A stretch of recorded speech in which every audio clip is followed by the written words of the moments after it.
হরে কৃষ্ণ। গ্রহণ, সূর্যগ্রহণ হোক বা চন্দ্রগ্রহণ হোক, গ্রহণ দর্শন অত্যন্ত শুভ মানা হয়। শাস্ত্রে বলা হয় গ্রহণ দর্শন শুভ, কিন্তু কিছু কিছু রাশির ক্ষেত্রে শুভ হয়ে থাকে এবং কিছু কিছু রাশির ক্ষেত্রে কিন্তু অশুভ হয়ে থাকে। তাই কোন কোন রাশির এই গ্রহণ দর্শন শুভ, কোন কোন রাশির গ্রহণ দর্শন অশুভ, তা না জেনে গ্রহণ দর্শন করা কিন্তু আপনার ক্ষতিও হতে পারে। তাই আসুন আজকের ভিডিওতে আগামী পূর্ণগ্রাস চন্দ্রগ্রহণ কবে, কোন সময় লাগবে, কোন সময় ছেড়ে যাবে এবং কোন কোন রাশি দর্শনে শুভ, কোন কোন রাশির দর্শন করা অশুভ, এবং ভারতবর্ষ সহ সারা বিশ্বের কোথায় কোথায় এই পূর্ণগ্রাস চন্দ্রগ্রহণ দর্শন হবে সম্পূর্ণ জানব। তাই সঙ্গে থাকুন এবং পুরো ভিডিওটি না টেনে দেখার চেষ্টা করুন। আরও ভিডিওর শেষে থাকছে গর্ভবতী মায়েদের বিশেষ কিছু চলার বিধিনিষেধ, যাতে গর্ভের সন্তান সুস্থ সবল থাকে। তাই ভিডিওটি না টেনে পুরোপুরি দেখার চেষ্টা করুন। আর যদি ভিডিওটি ভালো লেগে থাকে, যারা ইউটিউব থেকে দেখছো তারা চ্যানেলটি একটু সাবস্ক্রাইব করে বেল আইকন টিপে পাশে থাকবে এবং লাইক কমেন্ট শেয়ার করে অন্যকে দেখার সুযোগ করে দেবে।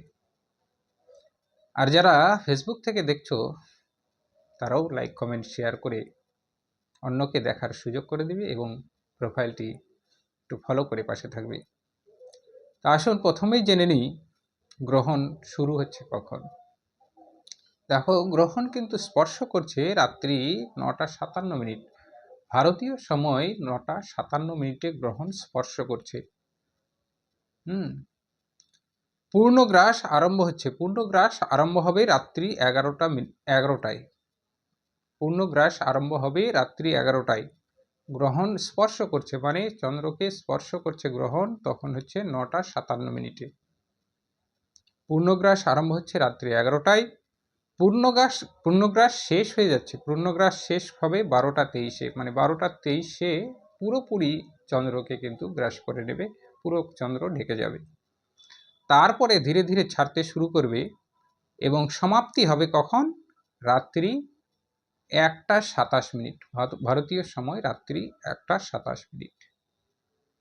তাহলে চন্দ্রগ্রহণ কতক্ষণ থাকছে? অনেকেরই ধারণা হবে যে আমরা তাহলে চন্দ্রগ্রহণটা মানব কতক্ষণ, কোন সময় থেকে কোন সময় পর্যন্ত মানব। তো অবশ্যই ভারতীয় সময় অনুসারে চন্দ্রগ্রহণ শুরু হচ্ছে 9:57 এবং মুখ্য বা সমাপ্তি হচ্ছে রাত্রি 1:27। এই সময়টুকু কিন্তু মানতে হবে। শুরু হচ্ছে ভারতীয় সময় রাত্রি 9:57 এবং সমাপ্তি হচ্ছে রাত্রি 1:27। এই সময়টুকু ভারতীয় সময় অনুসারে মানতে হবে এবং গ্রহণ স্থিতি হচ্ছে 3 ঘন্টা 30 মিনিট। পুরো স্পর্শ থেকে নিয়ে গ্রহণ, পুরো সম্পূর্ণ গ্রহণ, তারপরে ধীরে ধীরে ছেড়ে যাওয়া, একদম সমাপ্ত হওয়া, সম্পূর্ণ স্থিতি হচ্ছে 3 ঘন্টা 30 মিনিট। কলকাতা সহ ভারতের সমস্ত অঞ্চল হইতে এই গ্রহণ কিন্তু দৃশ্য হবে। কলকাতা সহ ভারতের সমস্ত অঞ্চল, বাংলাদেশ, এই গ্রহণ কিন্তু দৃশ্যমান হবে। আর কোথায় দেখা যাবে এই গ্রহণ? দেখা যাবে আন্টার্কটিকা, অস্ট্রেলিয়া, এশিয়া, ইউরোপ, প্রশান্ত মহাসাগরের পশ্চিমভাগে, ভারত মহাসাগর, আটলান্টিক মহাসাগর এর পূর্বভাগে এই গ্রহণ কিন্তু দৃশ্য হবে। গ্রহণের স্পর্শ আরম্ভ রাশিয়ার কতিপয় অঞ্চলে দেখতে পাবে। গ্রহণ যে স্পর্শ করছে রাশিয়ার কতিপয় অঞ্চলে এই দৃশ্য দেখতে পাবে। প্রশান্ত মহাসাগরেও দৃশ্য হবে। গ্রহণের সমাপ্তি দেখতে পাবে আইসল্যান্ডের কতিপয় অঞ্চলে, আফ্রিকার পশ্চিমাংশের কতিপয় অঞ্চলে এবং আটলান্টিক মহাসাগরের পশ্চিম ভাগে কিন্তু এই গ্রহণ মুখ্য ছেড়ে যাওয়াও দেখতে পাবে, দর্শন হবে। তাহলে অনেকের বলবে যে বাংলাদেশের সময় কখন, বাংলাদেশে কখন আমরা দেখতে পাবো? বাংলাদেশের গ্রহণের স্পর্শের সময় কিন্তু হচ্ছে রাত্রি 10:27 গ্রহণ স্পর্শ করবে। বাংলাদেশ সময় রাত্রি 10:27 গ্রহণ স্পর্শ করবে। বাংলাদেশ সময় গ্রহণ সমাপ্তি হবে বা মোক্ষ হবে 1:57 মনে রাখবে, বাংলাদেশ সময় গ্রহণ শুরু হবে 10:27, গ্রহণ সমাপ্তি হবে রাত্রি 1:57। এবার হরে কৃষ্ণ, এবার আসি গ্রহণ কোন কোন রাশির দর্শনে শুভ। 5টি রাশি মনে রাখবে, মেষ, কন্যা, তুলা, ধনু ও মকর রাশির কিন্তু দর্শনে শুভ। এই 5টি রাশি মনে রাখবে, মেষ, কন্যা, তুলা, ধনু আর মকর রাশি। এই 5টি রাশির দর্শনে শুভ। এছাড়া যতগুলো রাশি আছে সবারই কিন্তু দর্শনে অশুভ, এই জিনিসটা জানতে হবে। আর একটা জিনিস, তুলা রাশির ক্ষেত্রে কিছু বিধিনিষেধ আছে। তুলা রাশির জাতক জাতিকারা যারা স্বাতী নক্ষত্রে জন্ম, তুলা রাশির জাতক জাতিকারা যারা স্বাতী নক্ষত্রে জন্ম, তারা 9:57 থেকে 11টার মধ্যে কিন্তু দর্শন করতে পারবে না।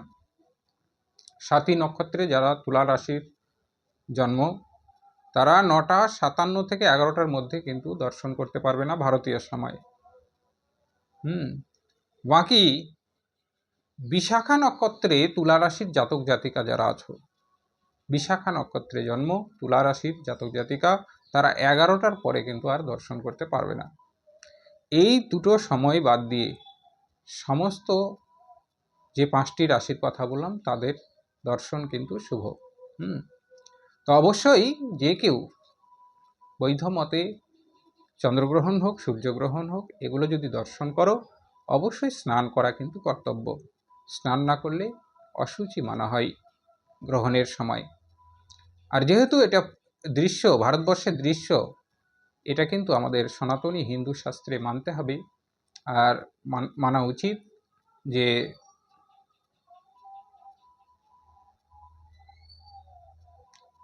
পাক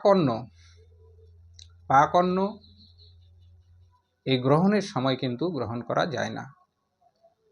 বা আমরা গ্রহণের পূর্বে খাওয়া দাওয়া সেরে নিলাম, কিছু অন্ন বা ব্যঞ্জন থেকে গেল, সেই অন্ন গ্রহণের মধ্যে বা গ্রহণের শেষে, গ্রহণের পরে কিন্তু সেবা করা যায় না, সেই পাক অন্ন কিন্তু ফেলে দিতে হয়। তো এই জিনিসটা কিন্তু মনে রাখতে হবে, এটা দৃশ্যমান, এটা কিন্তু শাস্ত্রীয় বিধিনিষেধ মানতে হবে। বাকি গ্রহণ বৈধভাবে দর্শন করিলে কিন্তু অক্ষয় পুণ্য হয়, অক্ষয় পুণ্য লাভ হয় গ্রহণ বৈধভাবে যদি দর্শন করা হয়। অবশ্যই দর্শনের পূর্বে যেসব রাশির দর্শন করা যাবে সেই সব রাশির জাতক জাতিকারা অবশ্যই দর্শনের পূর্বে গুরু নির্দেশ মতো সংকল্প গ্রহণ করে সুন্দরভাবে গুরু গোবিন্দের স্মরণ করে দর্শন করবে। অক্ষয় ফল পুণ্য লাভ হবে। বাকি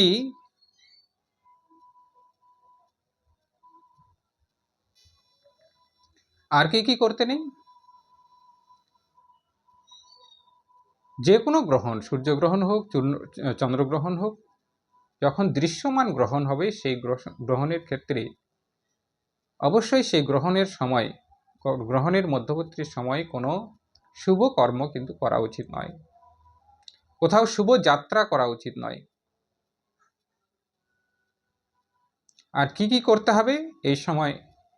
গোবিন্দের নাম গুণগান, কীর্তন, বেশি বেশি করে জপ, উলুধ্বনি, এইসব শঙ্করধ্বনি, এইসব প্রদান করলে অত্যন্ত শুভকর হয়ে থাকে। এবার আসি গর্ভবতী মায়েদের কিছু কিছু বিধিনিষেধ এই সময় অবশ্যই পালন করা কর্তব্য। গর্ভের সন্তানকে ঠিক রাখার জন্য অবশ্যই গর্ভবতী মায়েদের কিছু কিছু বিধিনিষেধ অবশ্যই মেনে চলতে হবে, অবশ্যই মেনে চলবে, না মেনে চললে কিন্তু অপরাধ হবে। তো গর্ভবতী মায়েদের কি কি জিনিস মেনে চলতে হবে একটু শ্রবণ করুন। গর্ভবতী মায়েরা কোনো জিনিস এই গ্রহণের সময়, সূর্যগ্রহণ হোক বা চন্দ্রগ্রহণ হোক, কোনো জিনিস এইভাবে টেনে ছিঁড়ে দেবে না।